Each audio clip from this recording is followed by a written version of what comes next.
Good morning everybody.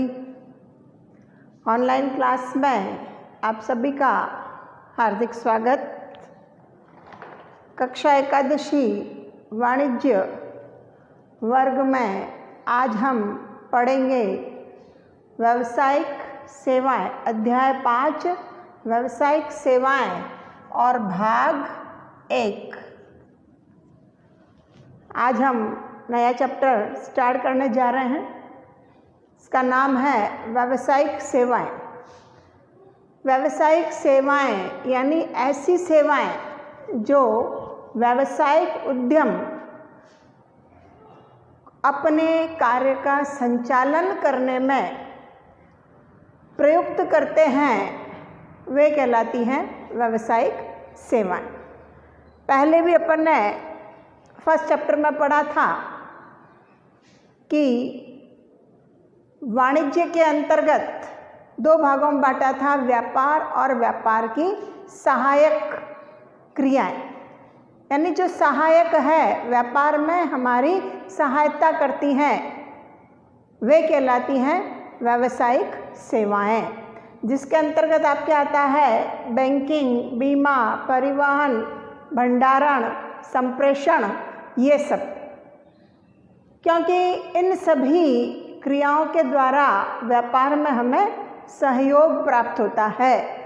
देखिए, banking क्रियाएं, अगर व्यवसाय में धन की आवश्यकता है तो बैंक से पैसा उधार लेकर के व्यवसायी अपनी वित्त संबंधी आवश्यकता की पूर्ति कर सकता है।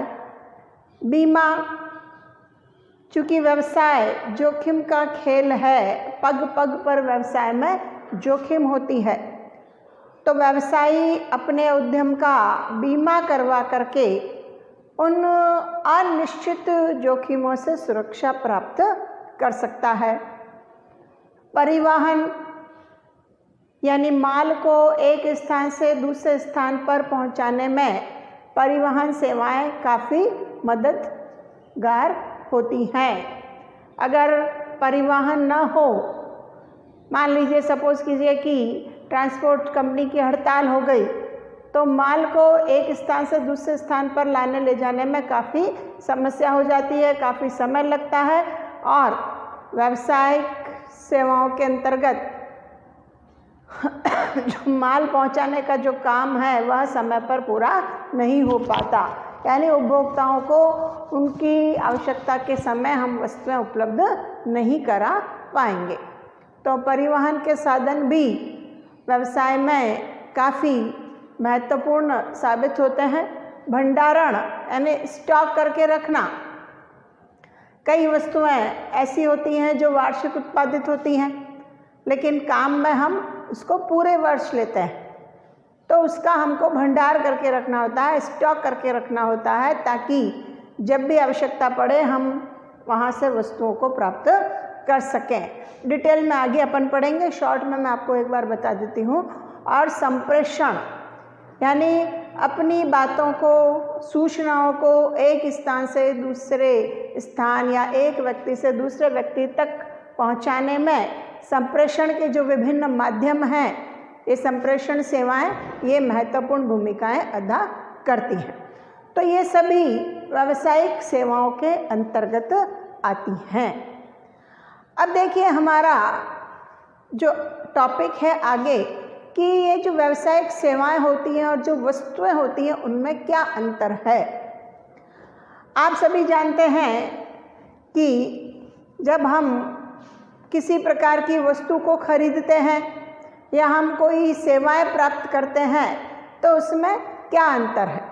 मतलब कहने का मतलब यह है कि हम सभी का वास्ता पड़ता है व्यावसायिक गतिविधियों से। अब व्यावसायिक गतिविधियों से जब पाला पड़ता है तो उसमें कई बार होता है कि हमको उनसे सेवाएं लेनी होती हैं और कई बार हमें उनसे वस्तु लेनी होती है। जैसे उदाहरण के तौर पर, अगर आप किसी, हम कह सकते हैं कि किसी आइसक्रीम पार्लर में जाकर के आप आइसक्रीम खरीद रहे हो और घर लेके जा रहे हो, तो उसमें तो आपके हाथ में आइसक्रीम आ रही है, यानी वस्तु आपको प्राप्त हो रही है। और दूसरी, अगर आप आइसक्रीम पार्लर में बैठ करके आइसक्रीम खा रहे हो तो वस्तु के साथ साथ आपको वहाँ पर वेटर की सेवाएं भी मिल रही है। इसी तरीके से अगर आप किसी फिल्म की सीडी लेकर के घर जाते हो तो वह वस्तु सीडी के रूप में, भौतिक स्वरूप में आपको प्राप्त हो गई। और दूसरा, अगर आप पिक्चर हॉल में बैठ करके मूवी देख रहे हो, सिनेमा हॉल में बैठ करके मूवी देख रहे हो, तो आपको वहाँ पर सिनेमा हॉल द्वारा सेवाएं प्रदान की गई, जिससे आपका टिकट के रूप में चार्ज लिया गया। तो ये सेवा हो गई, वस्तु हो गई जिसकी हमको भौतिक सुपुर्दगी प्राप्त होती है। तो देखिए, अपन समझते हैं कि वस्तु और सेवा क्या है, वस्तुओं में क्या क्या होता है और सेवाओं में क्या क्या विशेषताएं पाई जाती हैं। तो देखिए, सबसे पहला वस्तु के अंतर्गत हम देखते हैं कि वस्तु जो है एक भौतिक पदार्थ है जिसे क्रेता को सुपुर्द किया जा सकता है। क्रेता यानी खरीदने वाले को सुपुर्द किया जा सकता, मतलब सौंपा जा सकता है, एवं वस्तु का मूल्य चुका देने पर उसका हस्तांतरण विक्रेता से क्रेता को किया जा सकता है। यानी जब हमने वस्तु का मूल्य चुका दिया तो जो व्यापारी था, विक्रेता, वस्तु को बेचने वाला, उस पर उस वस्तु का स्वामित्व नहीं रहेगा, वह उस वस्तु का स्वामित्व का हस्तांतरण किसको कर देगा? खरीदने वाले को। जैसे सपोज करिए कि मैंने एक साड़ी खरीदी, दुकान पर गई, साड़ी मुझे पसंद आई और मैंने उस साड़ी का मूल्य दिया। जैसे ही मैं उस साड़ी का मूल्य दे दूंगी, विक्रेता द्वारा वह साड़ी मुझे दे दी जाएगी। यानी अब उस पर क्या हो गया? मेरा अधिकार हो गया, मेरा स्वामित्व हो गया। तो वस्तुओं में वस्तुओं का मूल्य चुका देने पर स्वामित्व का हस्तांतरण किया जा सकता है। वस्तुओं का उत्पादन होता है और ये समजातीय होती हैं, एक जैसी। जैसे आपको एक पेन चाहिए, सेलो कंपनी का पेन चाहिए, तो बहुत सारे सेलो कंपनी के पेन आपको मिल जाएंगे। आपको पोलर का पंखा चाहिए तो बहुत सारे पंखे आपको पोलर के मिल जाएंगे। हाँ, कंपनियां अलग अलग हो सकती हैं, लेकिन वस्तुएं क्या होती हैं? एक जैसी होती हैं। इनका हम भंडारण करके रख सकते हैं, स्टॉक हम करके रख सकते हैं। वस्तुओं का उत्पादन एवं उपभोग एक साथ नहीं होता। आप वस्तु का उत्पादन कर रहे हो, उत्पादन करने के बाद जब वस्तु मार्केट में आएगी, वस्तु ग्राहक द्वारा खरीदी जाएगी, तब वह उसका उपभोग करेगा। यानी उत्पादन एवं उपभोग एक साथ वस्तुओं का नहीं होता और इनका मूल्यांकन करना सरल होता है। वस्तु को हम देखते ही, उसकी क्वालिटी को देखते ही हम उसका मूल्य आंक सकते हैं और वस्तुओं के पसंद न आने पर उन्हें वापस भी लौटाया जा सकता है। सेवाओं के अंतर्गत देखिए, सेवाएं जो क्या हैं, यह एक क्रिया या प्रक्रिया है। यह अमूर्त होती है, इन्हें हम छू नहीं सकते, इन्हें हम सिर्फ अनुभव कर सकते हैं। इनमें एक रूपता नहीं पाई जाती। जैसी सेवाएं ग्राहक चाहता है उसी के अनुरूप उन्हें उपलब्ध करवाई जाती है। सेवाओं में उत्पादन और उपभोग की प्रक्रिया साथ साथ नहीं होती, साथ साथ होती है। वस्तुओं में साथ साथ नहीं होती, इसमें साथ साथ होती है। अब जैसे सपोज करिए, आप एक टीचर के यहाँ पढ़ने जा रहे हैं, तो टीचर आपको जो शिक्षा दे रहा है वो आप हाथों हाथ क्या कर रहे हो? ग्रहण कर रहे हो। आप डॉक्टर के पास इलाज कराने के लिए जा रहे हो, डॉक्टर ने जो ट्रीटमेंट दिया आपने लिया, तो ये क्या हो गया? क्रियाएं जो हो गई वह क्या हो गई? उत्पादन और उपभोग की क्रियाएं साथ साथ। जैसा कि अपन ने पढ़ा था, वस्तुओं के अंतर्गत उत्पादन और उपभोग की क्रिया साथ साथ नहीं होती। उत्पादन पहले होता है, उसके बाद उपभोग होता है। सेवाओं में उत्पादन और उपभोग साथ साथ चलता है।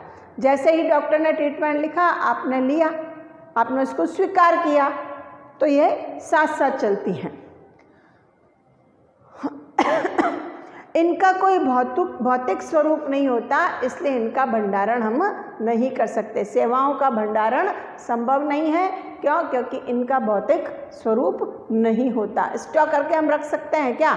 जैसे सपोज करो, आपको ट्रेन में यात्रा करनी है, तो आप यात्रा का जो टिकट है उसको तो आप रख सकते हो, लेकिन क्या आप जो यात्रा करनी है ट्रेन में बैठ करके आपको जाना, उसका भंडारण कर सकते हो क्या? नहीं कर सकते। यानी वस्तुओं का तो हम भंडारण कर सकते हैं, लेकिन सेवाओं का हम भंडारण नहीं कर सकते। सेवाएं प्रदान करते समय ग्राहक का उपस्थित होना आवश्यक है, यानी जिससे सेवाएं चाहिए उसका वहाँ पर उपस्थित होना अनिवार्य है, तभी हम उन्हें सेवाएं दे पाएंगे। अब जिसको पढ़ना है तो विद्यार्थी स्वयं उपस्थित होना ज़रूरी है, जिसको ट्रीटमेंट कराना है तो मरीज़ का उपस्थित होना ज़रूरी है। तो इस प्रकार से सेवाएं प्रदान करते समय जो उन सेवाओं को प्राप्त करेगा उसका उपस्थित होना आवश्यक होता है। अब सेवाओं का मूल्यांकन करना थोड़ा जटिल है। एक आप देखिए, आप सपोज करिए आप किसी ठेले पर पानी पताशे खा रहे हो, ठीक है, आपने 10 रुपये के 5 पानी पताशे खा लिए। यही अगर आप सपोज करिए किसी 5 स्टार होटल में जा रहे हो और वहाँ पर आप पानी पताशे खा रहे हो, तो वहाँ पर आपसे एक पानी पताशे के 10 रुपये लिए जा रहे हैं, यानी 5 आप पानी पताशे खा रहे हो तो 50 रुपये लिए जा रहे हैं। या आप एक ठेले से आइसक्रीम लेके खा रहे हो, 10 रुपये में आपको एक चॉक बार मिल जाएगी या आपको एक कप मिल जाएगा। वही आइसक्रीम अगर आप आइसक्रीम पार्लर में जा कर के खा रहे हो तो आपसे अधिक वसूला जाएगा। तो क्या है, सेवाओं का मूल्यांकन करना थोड़ा मुश्किल है, क्योंकि हमें सेवाएं कैसे प्राप्त होंगी उसके आधार पर हम उसका मूल्यांकन करेंगे। अगर हमें सामान्य सेवाएं मिल रही हैं तो सामान्य उसका मूल्य चुकाना पड़ेगा। अगर हमें विशिष्ट सेवाएं मिल रही हैं तो विशिष्ट उसका मूल्यांकन हमको करना पड़ेगा, अधिक मूल्य हमको देना पड़ेगा। तो इस प्रकार से ये वस्तु और सेवाओं के अंतर्गत है। इसमें आपके आगे देखिए कि सेवाओं की जो प्रकृति होती है वो 5 प्रकार की होती है। 5 प्रकार की प्रकृति में सेवाएं सबसे पहला हो गया आपके, क्या होती है? अमूर्त सेवाओं की प्रकृति। सेवाओं की जो प्रकृति है वह 5 प्रकार की होती है। पहला है अमूर्त, जिसकी कोई मूर्त नहीं होती, जिसका कोई भौतिक स्वरूप नहीं होता, जिसे हम सिर्फ महसूस कर सकते हैं, अनुभव कर सकते हैं। दूसरा इसमें आता है असंगतता। असंगतता यानी समानता नहीं रहती, जिसको जैसी सेवाएं चाहिए उनको उसके हिसाब से वैसी सेवाएं प्रदान की जाती हैं। मतलब हर एक जैसे ग्राहक सेवाएं मांगता है उस हिसाब से उनको सेवाएं उपलब्ध कराई जाती हैं। तीसरा आता है अभिन्नता। अभिन्नता के अंतर्गत आपके आ गया कि इसमें उत्पादन और उपभोग में अंतर होता है।